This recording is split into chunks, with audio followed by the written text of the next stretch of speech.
I'm Anthony, and I'm going to be talking to you about my life with religion and where I started, the middle section, and where I am as of recording this video.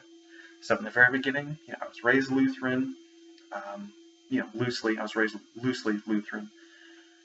We went to church as a child, on and off.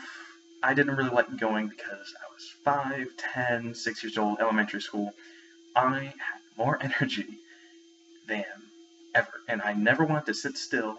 I couldn't stand that. So the idea that I had to sit in church, 1, 2 hours, um, as a child, that was not something I ever wanted to do. I thought it was very boring. Secondly, in the beginning, I realized very quickly how much I didn't believe the Adam and Eve story. The idea that I could be punished for something someone else that I have no connections with did. That just did not sit tight with me at all. For example, as of recording this video, the British Prime Minister, David Cameron, is receiving some really intense backlash for having this offshore bank accounts with money, and he's receiving backlash. I'm not connected to David Cameron, and I'm not receiving backlash. That is a very sensible situation. It would be strange and really weird if David Cameron was doing all this sketchy money actions, I don't really know what you call them, and I would be receiving backlash.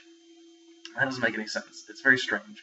So it's that same principle of punishing someone for something they didn't do, or punishing someone for something of the actions of others.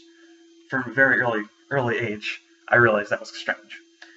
Towards the middle of my life, we didn't really go to church all that much, and I am so thankful for that because I can see the church with a different perspective than a lot of my other friends who I grew up with.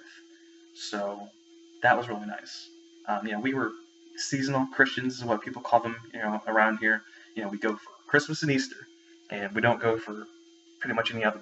Christmas, Easter, and when you're visiting the grandparents. Visiting the grandparents, that became very, very, very important when we were doing that. So we only had 3 times of the year that we would really go. And I'm sorry, hold on, I gotta change my position here. Oh God. Okay, I really need to find a new position. Oh, this hurts. So those are the 3 times I would ever go to church in the middle of my life.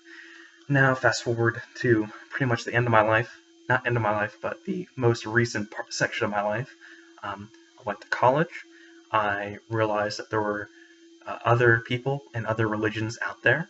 I also realized that there's a group of people who don't have a religion. Instead, they just figure life out on their own. And I like that idea a lot. I actually saw a Jacqueline Glenn video, and I think it was like her versus some kind of Muslim cleric guy, very young, quite handsome, for a guy.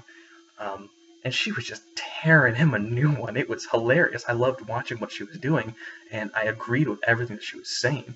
So from the get-go, I knew that I was going to identify with the atheists, and I knew that was my team.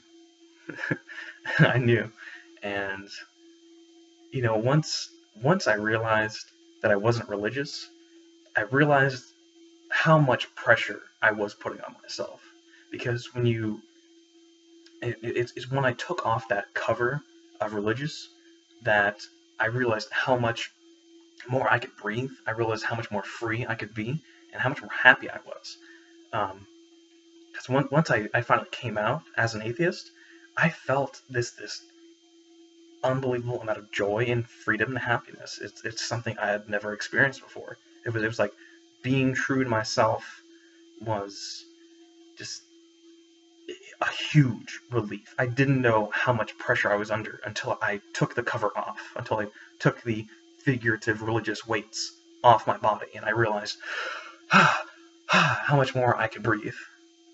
So, yeah, that's pretty much my life and my religious life in a nutshell. Okay.